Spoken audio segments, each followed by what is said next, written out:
Hello guys, welcome to my YouTube channel. इस particular lecture में हम बात करेंगे 5 किंगडम क्लासिफिकेशन की। 11th एनसीईआरटी बायोलॉजी का ये चैप्टर नंबर 2 है, जिसका नाम है बायोलॉजिकल क्लासिफिकेशन। तो इस बायोलॉजिकल क्लासिफिकेशन का ये 3rd लेक्चर है। इसके पहले हमने बात करी कुछ बेसिक्स ऑफ क्लासिफिकेशन, किस बेसिस पे, और उसकी हिस्ट्री हमने देखा किस बेसिस पे क्लासिफाई किया गया। फिर उसके बाद हमने डिफरेंस देखा यूकैरियोटिक एंड प्रोकैरियोटिक में। ये हमारा 3rd लेक्चर है 5 किंगडम क्लासिफिकेशन के ऊपर। 5 किंगडम क्लासिफिकेशन किसने दिया था? तो सबसे पहले नाम आता है किसका? जिन्होंने ये दिया था उनका नाम था R H Whitaker. R H Whitaker. तो वीटेकर ने क्या किया था कि 5 किंगडम क्लासिफिकेशन दिया, क्योंकि जो 2 किंगडम क्लासिफिकेशन था, जैसे प्लांटी और एनिमेलिया में जो क्लासिफाई किया गया सभी एनिमल्स को, लिविंग ऑर्गेनिज्म को, वो सेटिस्फैक्ट्री नहीं था। कुछ ऑब्जेक्शंस उसमें थे, है ना। जैसे वायरस हो गए, उसमें भी कुछ उनको कोई अच्छी पोजीशन नहीं मिली, है ना। जैसे मान लीजिए हम एल्गी की बात करें, तो एल्गी एल्गी को भी क्या किया गया कि उनको किस में डाल दिया गया? प्रोटिस्टा में डाल दिया गया।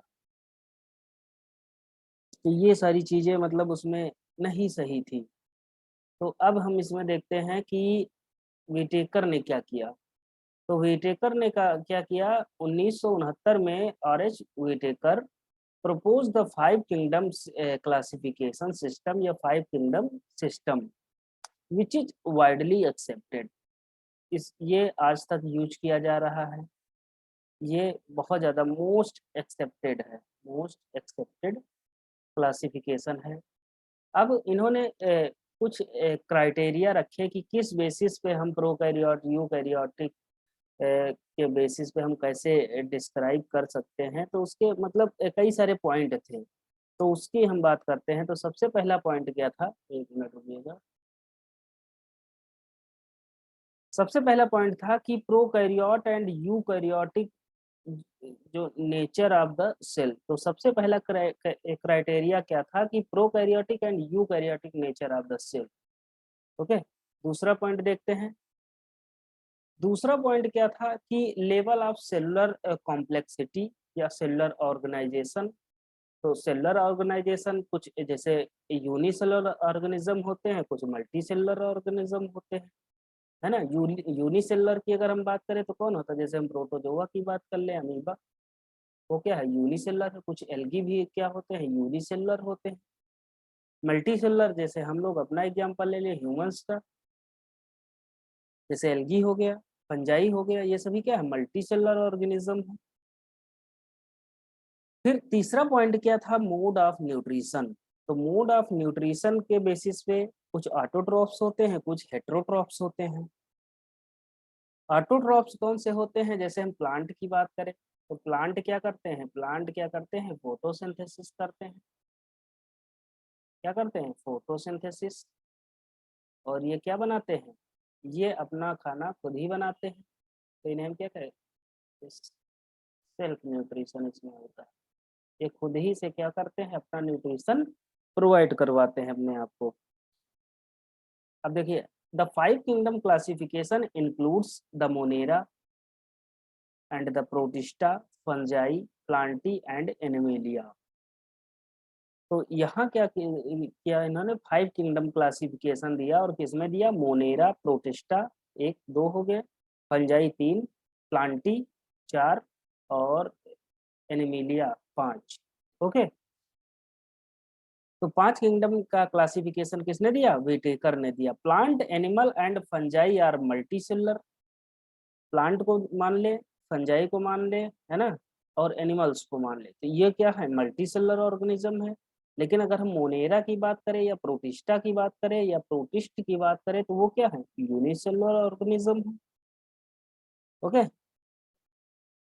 अब देखिए, अब यहाँ क्या हुआ कि यूनिसेलुलर तीन क्या है, मल्टी सेलर है, प्लांट, एनिमेलिया और फंजाई, ये क्या है, ये सभी मल्टी सेलर है। बाकी जो एक्सेप्ट दो रिमेनिंग बचे जैसे मोनेरा या प्रोटिस्टा हो गए, ये क्या है, प्रोटिस्ट क्या हो गए, ये यूनिसेलर है। और ये 5 किंगडम का जो क्लासिफिकेशन था, इसमें जो 4 थे वो क्या थे, यूकैरियोटिक थे, एक को छोड़ के। एक कौन था इसमें, मोनेरा। मोनेरा में सभी प्रोकैरियोट रखे गए। ऑल 4 कितने थे, 4 यूकैरियोट थे, यूकैरियोटिक, और एक जो था वो क्या था, प्रोकैरियोट।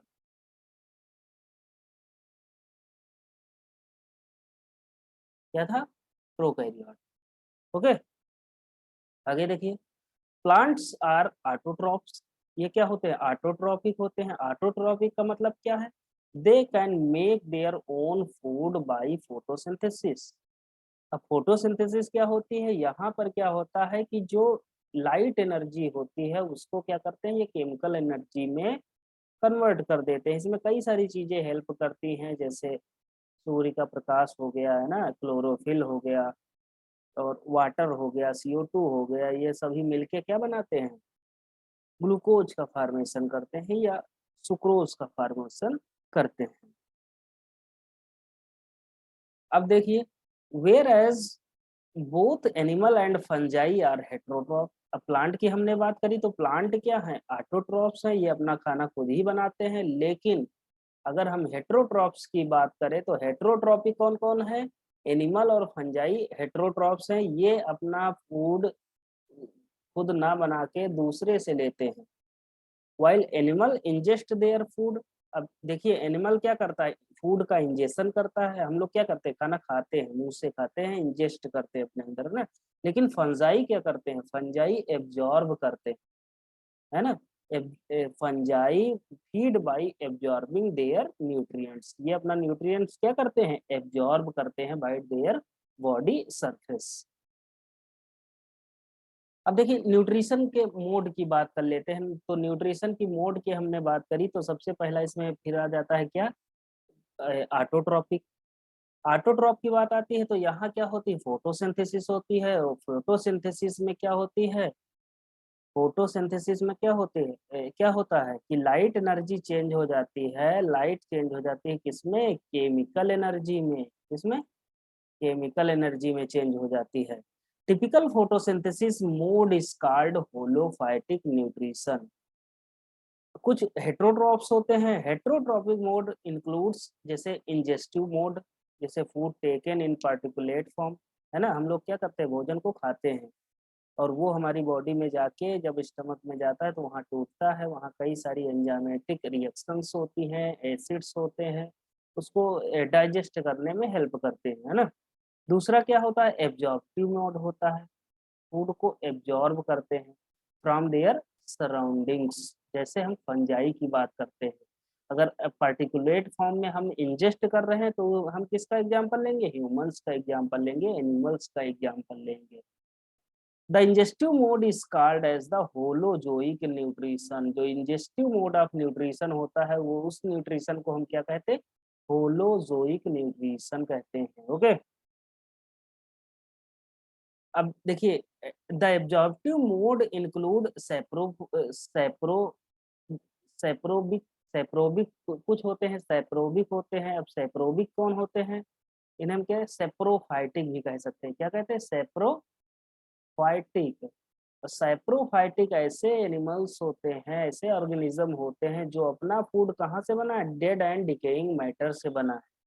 उन्हें हम क्या कहते हैं, सेप्रोफाइटिक। कुछ पैरासाइटिक होते हैं। पैरासाइटिक क्या होते हैं कि अपना फूड दूसरे अदर लिविंग ऑर्गेनिज्म से अगर कोई ऑब्टेन कर रहा है तब उन्हें हम क्या कहेंगे, पैरासाइटिक कहेंगे। तो ये सभी क्या हो गए, मोड ऑफ न्यूट्रिशन हो गए। ओके, अब देखिए यहाँ क्या है, यहाँ दिया गया किंगडम मोनेरा, किंगडम मोनेरा दिया गया। फिर यहाँ क्या दिया, किंगडम प्रोटिस्टा। प्रोटिस्टा में क्या दिया गया, यहाँ क्या, यहाँ आ गए क्या, किंगडम प्लांटी आ गया, ये फंजाई आ गया, और ये क्या आ गया, एनेमेलिया। ये क्या है, एक 5 किंगडम क्लासिफिकेशन है, किसने दिया, व्हीटेकर ने। अब फाइव किंगडम क्लासिफिकेशन के कुछ फीचर्स देख लेते हैं। जैसे मोनेरा की अगर हम बात करें तो मोनेरा में हमने क्या बात करी, मोनेरा में हमने बात करी कि यहाँ जितने भी ऑर्गेनिज्म होंगे क्या होंगे, प्रोकैरियोट होंगे, है ना। तो प्रोकैरियोट में जैसे यहाँ माइकोप्लाज्मा बहुत ज्यादा इंपॉर्टेंट है, इसका दूसरा नाम क्या है, पीपीएलओ, है ना, पीपीएलओ। अब देखिए ये क्या प्रोकैरियोटिक ऑर्गेनिज्म होते हैं मोनेरा, यहाँ साइनोबैक्टीरिया आ सकते हैं, आर्की बैक्टीरिया आ सकते हैं, यू बैक्टीरिया आते हैं और माइकोप्लाज्मा इसी के अंडर में आते हैं। अब दूसरा प्रोटिस्टा देख लेते हैं। प्रोटिस्टा में यूनिसेलुलर होते हैं बट यूकैरियोटिक ऑर्गेनिज्म होते हैं। प्रोटिस्टा क्या होंगे, यूनिसेलुलर होंगे बट यूकैरियोटिक होते हैं। नेक्स्ट देखते हैं यूनिसेलुलर एल्गी, यहाँ क्या आती है, यूनिसेलुलर एल्गी आती है। प्रोटोजोन्स आते हैं, डाइएटम्स आते हैं, डाइनोफ्लैजिलेट्स आते हैं एंड स्लाइम मोल्ड्स पाए जाते हैं। किसमें, प्रोटिस्टा में। अब फंजाई की बात करें, फंजाई क्या होता है, मल्टी सेलुलर ऑर्गेनिज्म होते हैं। ईस्ट जो होता है यूनिसेलुलर होता है, इसको हम एक्सेप्शन मानते हैं, किसका, फंजाई का। नॉन क्लोरोफिलस होते हैं, इसमें क्लोरोफिल नहीं पाया जाता है। हेट्रोट्रॉप्स होते हैं, ये हेट्रोट्रॉप्स होते हैं और अपना फूड ये क्या करते हैं, अदर मतलब ऑब्टेन करते हैं। हेट्रोट्रॉप होते हैं मतलब अदर ऑर्गेनिज्म से ऑब्टेन करते हैं। यहाँ एग्जांपल में अगर लिखें तो यहाँ फंजाई आ गए, जैसे ओमाइसिटीज हो गए, जाइगोमाइसिटीज हो गए, एस्कोमाइसिटीज हो गए, बेसिडियोमाइसिटीज और ड्यूटेरोमाइसिटीज होते हैं। ड्यूटेरोमाइसिटीज इसके एग्जांपल हैं, किसके, फंजाई के। अब नेक्स्ट देखते हैं प्लांटी। प्लांटी के अगर प्लांटी की बात करें, ये हमारा फोर्थ किंगडम है वीटेकर के हिसाब से। तो ये क्या होते हैं, मल्टी सेलर होते हैं, ये क्लोरोफिलस होते हैं, क्लोरोफिल पाया जाता है। सेलुलोजिक सेल वाल होती है, जो सेल वाल होती है किस चीज की बनी होती है, सेलुलोज की बनी होती है। और रिजर्व फूड मटेरियल जो होता है वो क्या होता है, स्टार्च होता है, किसमें, प्लांटी में।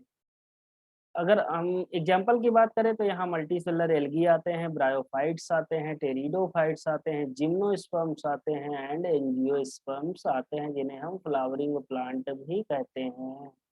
किसको, फ्लावरिंग प्लांट किसको हम कहते हैं, एंजियोस्पर्म को कहते हैं। नेक्स्ट पॉइंट देखते हैं एनिमिलिया। एनिमिलिया की बात करें तो ये क्या होते हैं, मल्टी सेलुलर ऑर्गेनिज्म होते हैं, मेटाजोन्स होते हैं, इसमें क्लोरोफिल नहीं पाया जाता, no chlorophyll, no cell wall, no central vacuole, active locomotion present होता है, इंजेस्टिव मोड ऑफ न्यूट्रिशन पाया जाता है, फूड का इंजेशन इसमें होता है। ओके। अब एनिमल की बात करें तो एग्जांपल में यहाँ जितने नॉन कार्डेट और कार्डोइट होते हैं एनिमिलिया किंगडम के अंडर में आते हैं। ओके। अब यहाँ देख लेते हैं, कुछ होते हैं यूनिसेलर ऑर्गेनिज्म, कुछ होते हैं मल्टी सेलर ऑर्गेनिज्म। यूनिसेलर की बात करें तो हम पहले भी बात कर चुके हैं, जो मोनेरा है यूनिसेलर है, प्रोटिस्टा है यूनिसेलर है। मोनेरा के अंदर जितने भी प्रोकैरियोट आते हैं, ओके। सेल वाल जो मल्टी सेलर होते हैं उसमें कुछ में सेल वाल प्रेजेंट होती है, कुछ में सेल वाल एब्सेंट होती है। जिसमें प्रेजेंट होगी सेल वाल वो कौन होंगे, एक में मान लो प्रेजेंट है, जैसे फंजाई हो गए तो इसमें क्लोरोफिल एब्सेंट होगा। अगर प्लांटी की बात करें तो क्लोरोफिल यहाँ प्रेजेंट होगा और सेल वाल भी प्रेजेंट होगी। फंजाई में क्या होता है, सेल वाल तो प्रेजेंट होती है बट क्लोरोफिल जो होता है एब्सेंट होता है। अगर सेल वाल एब्सेंट किसमें और होता है, जो एनिमेलिया होते हैं, एनिमेलिया में ना ही सेल वाल पाई जाती है और ना ही क्लोरोफिल पाया जाता है। ओके। तो ये क्या हो गया, diagnostic feature of the five kingdom classification. अब यहाँ हम देख लेते हैं merits and demerits of the five kingdom classification. Merits की बात करें, अगर मेरिट्स की, इसकी अच्छाइयाँ क्या क्या हैं, इसकी अच्छी क्वालिटीज क्या हैं। यहाँ क्या किया गया कि जो प्रोकैरियोट और यूकैरियोट होते हैं उनको हम सेपरेटली प्लेस कर दिए। किसने किया, रॉबर्ट व्हिटेकर ने, आर.एच. व्हिटेकर ने किया। और जो टू किंगडम क्लासिफिकेशन था वहां फंजाई को किसके साथ रखा गया था, प्लांट के साथ रखा गया था, लेकिन यहाँ सेपरेट कर दिया गया, यहाँ सेपरेट किया गया और उनको उनको अलग करके उनको अलग कर दिया गया। ओके। और देखिए क्या लिखा है, fungi have been separated from plant as they are not photosynthesis synthetic, क्योंकि ये क्या होते हैं, फोटोसिंथेटिक नहीं होते हैं। And cell wall is made up of chitin, अगर प्लांट की बात करें तो सेल वॉल किस चीज की बनी होती है, सेल्यूलोज की बनी होती है। लेकिन फंजाई की बात करें तो यहाँ किस चीज की बनी होती है, काइटिन की बनी होती है। इसीलिए हमने इसको क्या किया, प्लांट से डिफरेंट क्लास में, इसको किंगडम में रख दिया।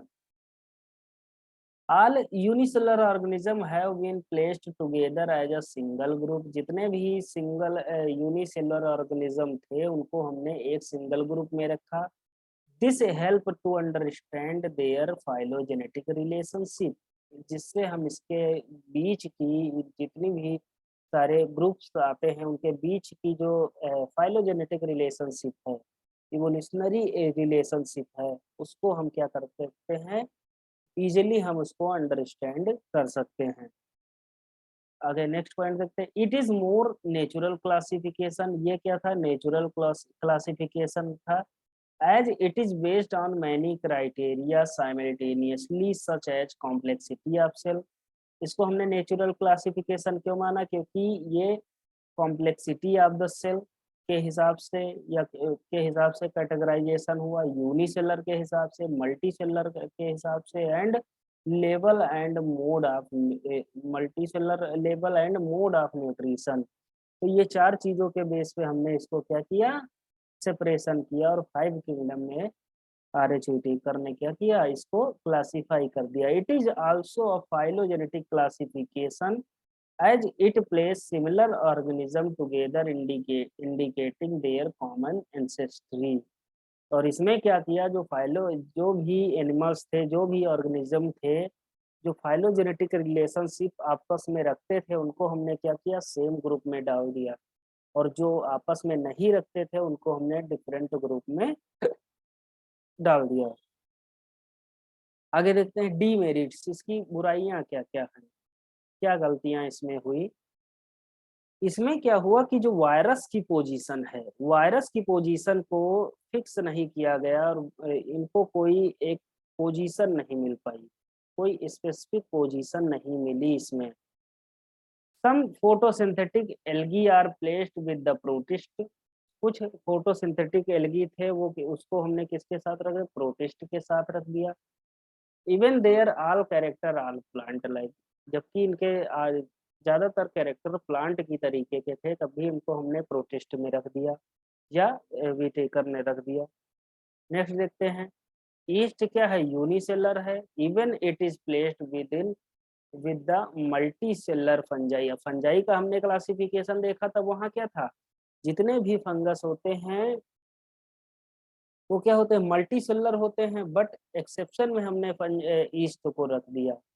तो ईस्ट क्या है, एक्सेप्शन है किसका, कि मल्टी सेलर ऑर्गेनिज्म इसमें पाए जाते हैं, बट ये क्या है, यूनिसेलर है, इसलिए क्या है, ये डेमेरिट्स हो गई।